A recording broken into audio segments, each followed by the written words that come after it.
Selamat datang DJ Rizky Irfananda, White 69 Project, perform Iron Channel Remix.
Selamat datang DJ Rizky Irfananda, White 69 Project, perform Iron Channel Remix.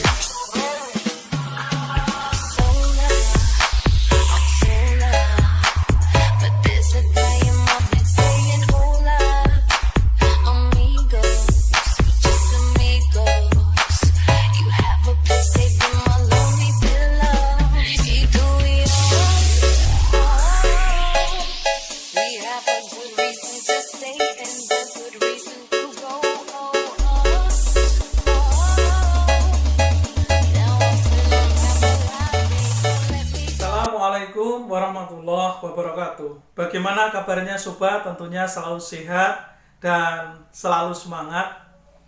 Sahabat-sahabat sekalian, rekan-rekan yang bekerja di bagian pengambil kebijakan untuk marketing atau pemasaran produk maupun jasa, khususnya Departemen untuk Pengembangan Sumber Daya Manusia, rekan-rekan tenaga marketing yang tidak memberikan track recordnya atau rekam jejaknya sepanjang karir berdampak signifikan terhadap penjualan, tentunya adanya surat peringatan maupun adanya pembinaan agar tenaga karyawan tersebut dapat meningkat. Tidak indah manakala toko maupun supermarket ataupun perusahaan menerjunkan tenaga marketing dengan serta-merta langsung berhadapan dengan konsumen atau nasabah tanpa adanya pendidikan dan pelatihan. Materi kita kali ini, materi yang ketiga untuk pelatihan dan pendidikan tenaga marketing. Setelah dianalisis dari kinerja tenaga marketing sebelumnya, materi ini dapat digunakan untuk rekan-rekan tenaga marketing yang baru ataupun sebagai bahan evaluasi apa saja yang harus ditingkatkan, yang harus dipertahankan untuk tenaga-tenaga pemasaran yang berada di lapangan sebagai garda terdepan. Karena tidak ada artinya sebuah produk maupun jasa yang dipasarkan ataupun yang diproduksi tanpa adanya tenaga marketing yang handal. Pasti produk tersebut hanya numpuk di pasaran saja atau numpuk di gudang. Begitu juga untuk jasa itu hanya sekedar dipajang saja tanpa terjual. Materi peningkatan mutu dari rekan-rekan SDM khususnya bagian peningkatan sumber daya manusia subnya di bagian tenaga pemasaran atau marketing. Apa saja yang dapat ditingkatkan setelah kita melakukan sebuah evaluasi? Tentunya perlu adanya penambahan informasi, transformasi pengetahuan, lebih-lebih disekolahkan lagi di tempat yang lain yang lebih bagus agar hasilnya nanti bisa menjadi stimulus buat pekerja yang lain untuk bisa bekerja lebih baik lagi dalam memasarkan produk. Kualitas pelayanan prima, yang pertama akan kita bahas mengenai penampilan. Ukuran penampilan ini dapat dilihat dari tutur kata yang baik. Tutur kata yang baik memberikan respon kebiasaan oleh tenaga marketing nanti pada saat berada di lapangan saat memberikan pelayanan kepada konsumen. Dengan intonasi yang jelas, dengan volume yang jelas. Tidak memungkinkan tentunya manakala memberikan pelayanan kepada masyarakat, misalnya ini adalah pelayanan di pemerintahan, seorang tenaga pelayan ini justru sambil tiduran ataupun justru malah sambil telepon atau sambil bermain handphone. Ini tentunya tidak bagus. Jadi tutur kata yang baik. Kemudian adalah penampilan yang menarik. Ada waktu-waktu yang sudah ditentukan oleh departemen di perusahaan masing-masing, di toko, kemudian di supermarket, di rumah sakit, di pemerintahan, di hotel, maupun di sektor yang lainnya. Ini dengan mengenakan seragam perusahaan. Dengan maksud agar adanya kesamaan, standarisasi dalam penampilan. Di perbankan, hari-hari tertentu dengan menggunakan baju berdasi, hari-hari tertentu dengan menggunakan seragam, hari-hari tertentu dengan menggunakan batik. Di pemerintahan juga sama. Di perusahaan, hari-hari tertentu dengan menggunakan berpak misalnya. Tenaga marketing ini dapat diarahkan dan dapat dilihat dari mana ini tenaga pemasar, maka konsumen akan dengan cepat sigap menangkap pesan yang disampaikan meskipun seorang tenaga marketing belum menyampaikan pesan yang dimaksud. Hanya dilihat dari baju yang dikenakan. Dapat kita lihat beberapa perusahaan perbankan menunjukkan cirinya. Warna biru, warna hijau, warna kuning. Ini dari perusahaan mana, perbankan mana. Hotel mana, batiknya seperti ini, dan seterusnya. Ini memberikan citra tersendiri, khusus. Yang berikutnya adalah tubuh yang proporsional. Tentunya dengan tubuh yang proporsional, yang sesuai, ya tidak boleh terlalu kurus karena tidak mencerminkan perusahaan yang bonafit. Begitu juga tidak boleh terlalu gemuk atau over karena memberikan pelayanan dan itu tidak sedap dipandang mata. Sehingga rekan-rekan tubuhnya harus proporsional. Ada beberapa maskapai penerbangan yang menurunkan atau merumahkan tenaga pelayannya itu dikarenakan tubuhnya terlalu gemuk atau tidak proporsional. Karena memang tidak menarik. Untuk itu tenaga marketing, penjual yang ada di lapangan, yuk ditunjukkan tubuh yang proporsional dengan cara konsumsi makan yang sehat, istirahat yang teratur, olahraga, kalau perlu sampai rekreasi, agar tubuhnya dapat proporsional, sehingga pada saat memberikan pelayanan sesuai dengan fungsi pelayanannya, bisa memberikan perhatian, daya tarik, dan merasa nyaman pada saat melihat rekan-rekan penjual tersebut. Yang berikutnya adalah ramah. Apa yang ditunjukkan ini tentunya langsung tersirat dalam pikiran kita, dalam mata kita, dalam batin kita. Seorang konsumen melihat, gelegat melihat aktivitas yang dilakukan oleh tenaga marketing ataupun penjual. Sopan santunnya, kemudian bagaimana kesabarannya pada saat melayani customer. kemudian tidak egois, ya, dengan lemah lembutnya. Tentunya karena begitu banyaknya konsumen yang hadir dengan berbagai latar belakang ekonomi, latar belakang pendidikan, latar belakang budaya, dan yang lainnya, sahabat-sahabat penjual harus benar-benar mengedepankan jiwa sportivitasnya.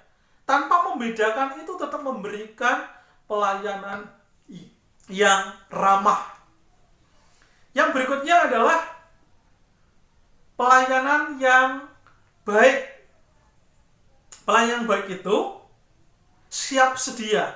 Begitu ada konsumen, maka dia tidak ogah-ogahan, tidak santai. Begitu ada konsumen hadir, customer hadir, dengan segera dia memberikan fungsi pelayanan, langsung memberikan tanggapan dengan cara barangkali agak maju sedikit kalau sebelumnya, lurus. Yang berikutnya adalah pelayan harus mempunyai kemampuan, pengetahuan, dan keahlian terhadap produk yang dijual. Sehingga pada saat rekan-rekan di departemen marketing ini akan menjual produknya, idealnya disesuaikan dengan kemampuan tenaga penjualnya. Kalau memang tenaga penjualnya menguasai di bidang pertanian dan itu menjual alat-alat pertanian, tentunya di situ bisa klop karena ada pengetahuan tentang itu. Dan seandainya memang belum mengetahui, maka momen ini kesempatan pada saat pelatihan dan pembekalan, pembinaan, maka di situ diberikan informasi tentang produk-produk ataupun jasa yang dijual, sehingga pada saat didata di lapangan, maka seorang konsumen akan timbul rasa kepercayaan yang tinggi terhadap produk yang dibelinya. Karena seorang tenaga penjual mampu menjelaskan. Sehingga pada saat rekrutmen tenaga penjual, pelayan, misalnya pelayanan hotel, harusnya rekan-rekan yang memang sudah menguasai secara pendidikan dan pelatihan di bidang perhotelan. Kemudian yang berikutnya adalah seorang tenaga marketing harus tepat janji, menepati waktu. Apalagi beberapa produk atau jasa yang dijual mungkin membutuhkan waktu yang tidak secara langsung dapat dilayani. Harus ada waktu yang diundur 2-3 hari, 2-3 minggu sampai 2-3 bulan untuk adanya komunikasi. Maka saat pertemuan tersebut, janji sudah betul-betul dipikirkan sehingga penjadwalan apapun itu semuanya tertulis. Begitu sudah tepat waktu yang dijanjikan, maka seorang tenaga marketing harus menepati janjinya atau menepati waktu, karena salah satu cerminan dari perusahaan, produk atau jasa yang dijual. Kalau tentunya tenaga marketing ini bisa menepati janji, maka menambah kepercayaan seorang pembeli terhadap produk yang akan dibelinya. Kemudian sifat yang berikutnya adalah kejujuran dan kepercayaan. Penjual, tenaga marketing, dan seterusnya yang berada di lapangan ini harus benar-benar dapat dipercaya. Mereka harus jujur terhadap aturan. Jujur terhadap aturan itu manakala fungsi pelayanan, sebagai contoh pelayanan di pemerintahan desa, pemerintahan kecamatan, aturan memberikan pelayanan jam 7 sampai dengan jam 4 sore, maka fungsi itu benar-benar dioptimalkan dengan memberikan pelayanan. Jangan sampai hadir jam 9 kemudian jam 12 sudah pulang, sudah tidak ada lagi fungsi pelayanan.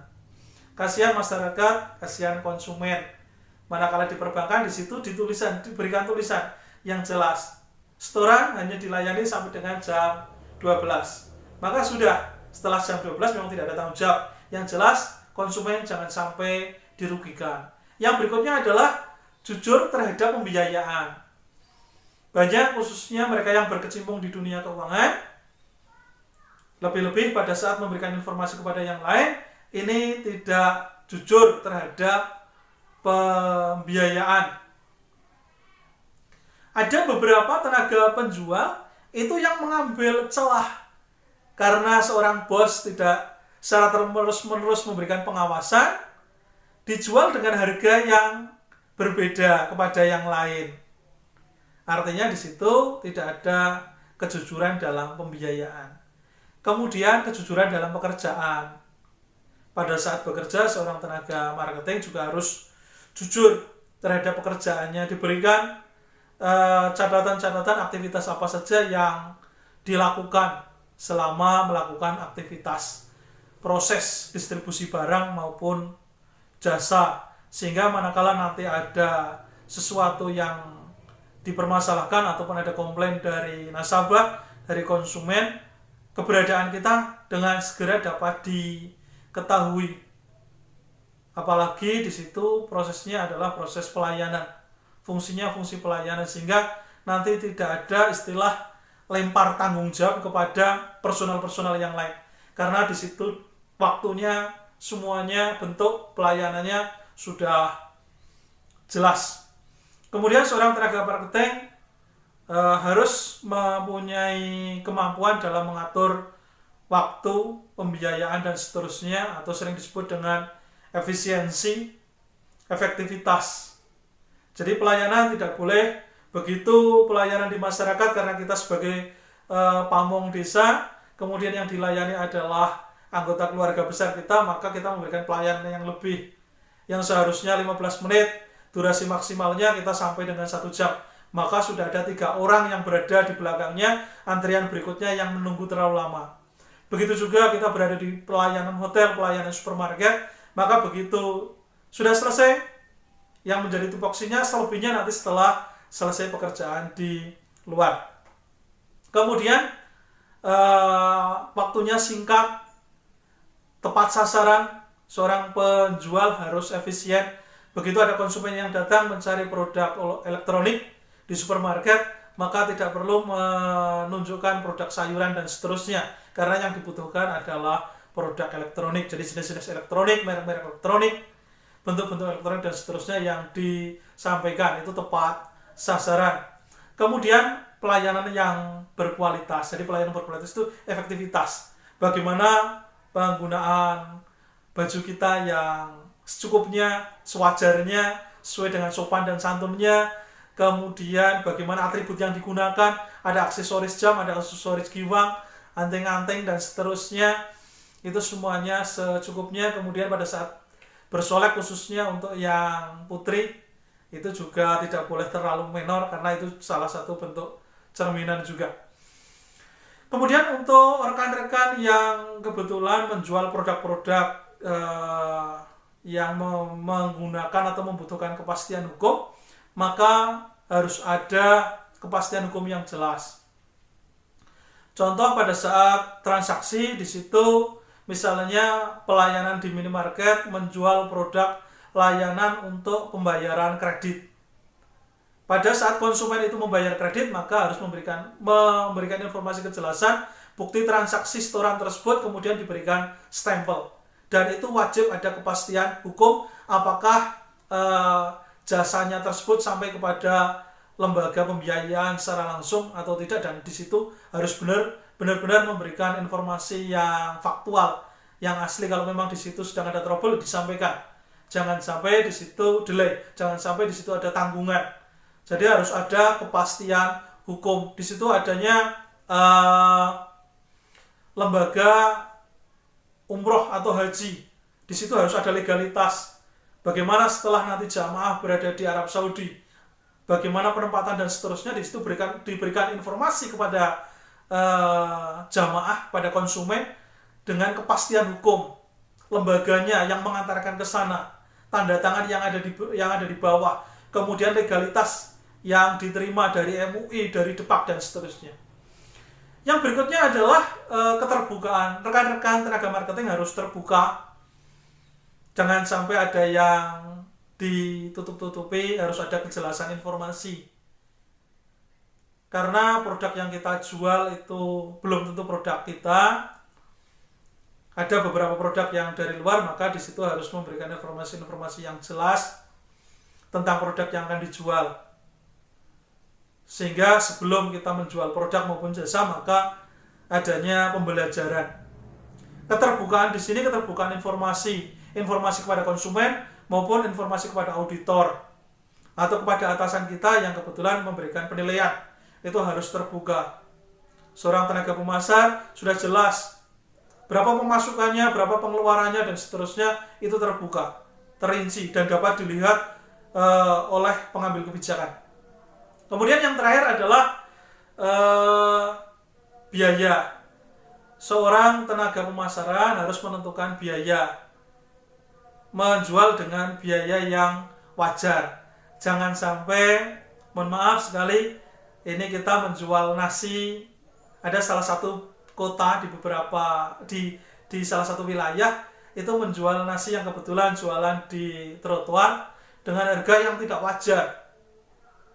Ya, yang seharusnya misalnya satu porsi itu maksimal 25.000, itu dibanderol dengan harga 1 juta. Dan pada saat menjual produk tersebut tanpa adanya kompromi terlebih dahulu di awal, sehingga konsumen merasa dirugikan. Begitu sudah selesai makan, kemudian di total berapa biaya yang harus diganti, menyebutkan bahwa total makan dan seterusnya adalah 1 juta. Tentunya di situ akan mengecewakan konsumen, dan konsumen tidak mungkin akan hadir lagi ke tempat tersebut. Dan saya yakin tenaga-tenaga penjual yang seperti itu pasti tidak akan lama, karena apa yang kita tanam itu yang akan kita tuai. Jadi pembiayaan yang wajar yang disesuaikan dengan daya beli. Sekali lagi, pada saat kita menjadi tenaga marketing, maka disesuaikan dengan lingkungan di mana kita akan menjual produk atau jasa tersebut. Kalau misalnya lingkungan tersebut tidak memungkinkan untuk membeli sepeda motor, untuk membeli unit rumah, membeli mobil, maka kita tidak perlu lagi ke sana karena daya belinya tidak memungkinkan. Justru malah tidak efisien kinerja tenaga marketing. Kemudian yang terakhir, tenaga marketing harus sesuai dengan peraturan. Apa yang disampaikan oleh pemerintah, misalnya adanya COVID-19, harus sesuai dengan protokol kesehatan, maka tenaga marketing harus menggunakan masker, dengan menggunakan hand sanitizer, kemudian menjaga jarak, dan seterusnya. Kemudian kalau misalnya yang dijual adalah produk-produk makanan, bagaimana lisensi dari MUI, bagaimana lisensi dari lembaga-lembaga penjamin mutu produk kita, itu harus kita sesuaikan dengan kebutuhan masyarakat. Demikian kualitas pelayanan prima semoga dapat ditingkatkan sehingga rekan-rekan tenaga pemasar yang ada di lapangan tidak bingung bagaimana harus memberikan pelayanan yang baik kepada konsumen, sehingga produk maupun jasa yang dipasarkan laris dan dapat meningkatkan keuntungan perusahaan. Semoga materi ini bermanfaat. Jangan lupa like and subscribe. Sampaikan kepada yang lain manakala di situ baik, dan sampaikan ke kami manakala ada beberapa kritik dan saran tentunya yang membangun. Manakala sesuatu itu dari hati, kebaikannya pasti suatu saat akan kita tuai kebaikan itu juga. Jangan ragu, jangan takut untuk berbuat baik, termasuk di lingkungan tenaga pemasaran. Saya akhiri, Assalamualaikum warahmatullahi wabarakatuh.